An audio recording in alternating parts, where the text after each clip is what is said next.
Momento do Discipulado.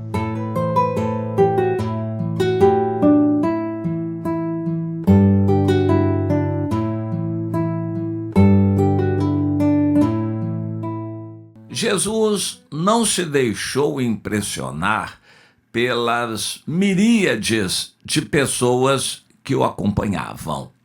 Quando nós dizemos milhares, são grupos de 1000. Quando dizemos miríades, são grupos de 10.000.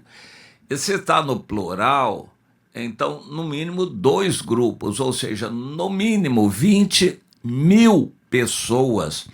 Hoje, um agrupamento de 20.000 pessoas é grande, é muita gente. Naquela época, era muito mais. Era uma grande parte da população da cidade que ia após Jesus.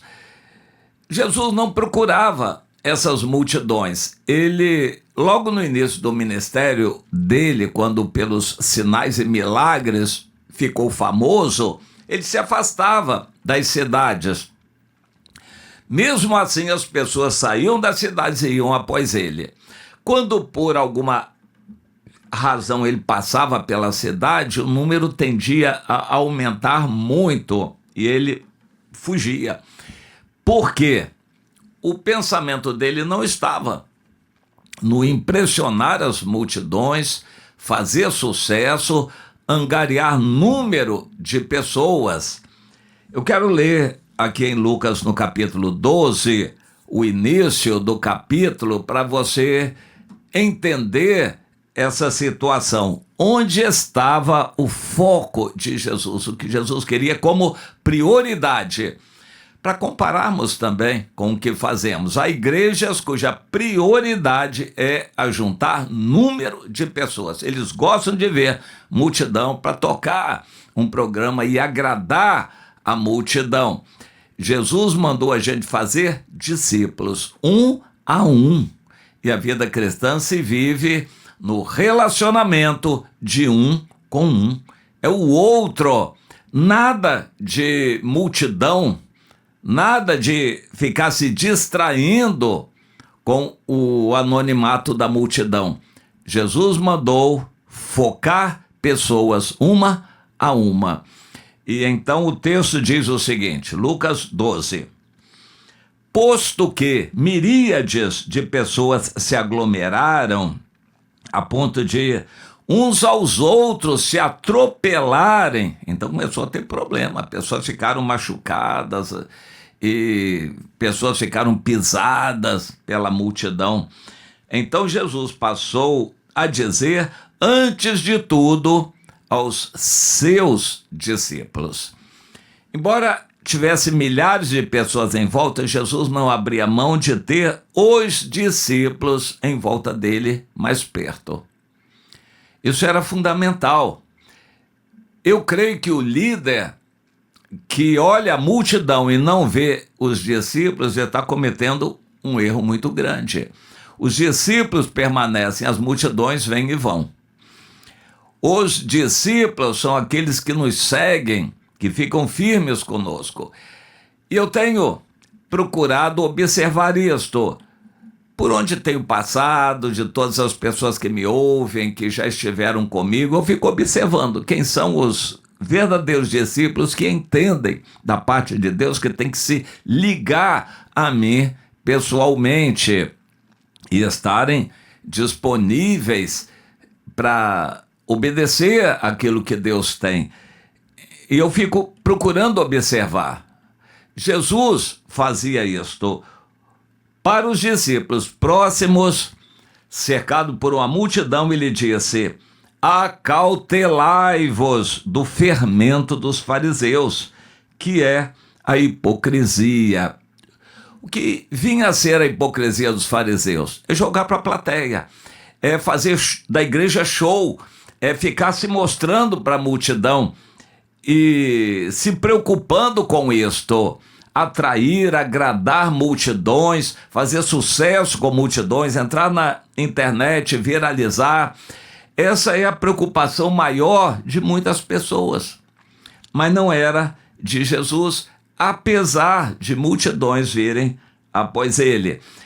Ele passou então a denunciar a hipocrisia dos fariseus. Os fariseus tinham inveja dele porque multidões iam após ele, mas na verdade quem queria multidões eram os fariseus. Mas Jesus não ligava para isto e denunciou a hipocrisia e esclareceu um pouquinho mais a respeito disto. Nada há encoberto que não venha a ser revelado, e oculto que não venha a ser conhecido. Então a gente precisa entender isso. A vida cristã é para viver na integridade. Aquilo que eu sou escondido, eu preciso ser de público. Mas não é o que acontece. Os grandes líderes são totalmente diferentes na vida pessoal daquilo que eles apresentam para as multidões. São bem diferentes, mas Jesus não. Ele diz que a gente tem que ser íntegro, ser o mesmo.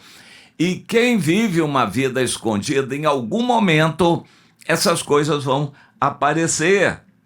E ele disse: tudo o que dissestes às escuras será ouvido em plena luz. E o que dissestes aos ouvidos no interior da casa será proclamado dos eirados, ou seja, lá do alto do terraço, vai ser proclamado para todo mundo. A pessoa fez escondido, a pessoa falou escondido, falou secretamente, cochichou o segredo, tudo vai ser colocado no ventilador, vai ser publicado.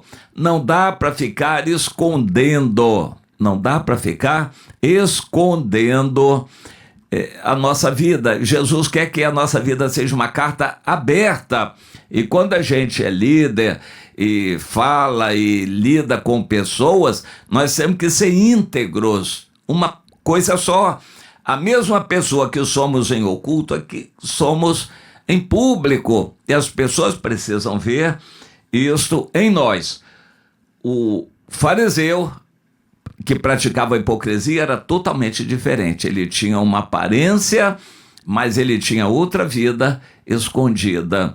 Isso é fazer teatro da religião. É a pessoa planejar dizer o que as pessoas querem ouvir, coisas bonitas e vanglórias e pensamento positivo, animar as pessoas que ouvem, embora essa pessoa não esteja vivendo aquilo. É um teatro, e Jesus denunciou fazer da religião um teatro. Além do mais, a verdadeira vida cristã se vive um com o outro. Se resume na mutualidade cristã. São 37 mandamentos, pelo menos, no Novo Testamento, que falam da mutualidade cristã, que é a prática do cristianismo. Só é cristão e só vai ser salvo quem pratica essa mutualidade, que não dá para ser praticada no meio de uma multidão. É só no relacionamento definido, quando a gente está discipulando ou então interagindo com o irmão para amar esse irmão, levar a carga do irmão, suportar o irmão, preferir em honra o irmão, socorrer o irmão, a gente está praticando a vida cristã. Isso é praticamente impossível na massificação. E a massificação, então, esconde a verdade do íntimo de cada pessoa. Só expõe uma aparência pública agradável. Claro, tem que ser agradável para fazer sucesso, mas Jesus nos manda viver uma outra vida. Conheça pessoalmente, se relacione pessoalmente com pessoas, se dedique, procure conhecer o estado de cada pessoa para você amar, praticar a vida cristã com cada pessoa e assim poder subir com o Senhor. Entenda isto e invista a sua vida em relacionamentos definidos com pessoas. Saiba quem são esses amigos, quem são esses discípulos, quem é o seu líder, a sua líder. Valorize esses relacionamentos como Jesus e fuja da aparência, da hipocrisia, do teatro. Fuja da dubiedade de ser duas pessoas ou querer aparentar qualquer coisa. Seja o que você é em qualquer lugar para deixar Deus trabalhar na sua vida.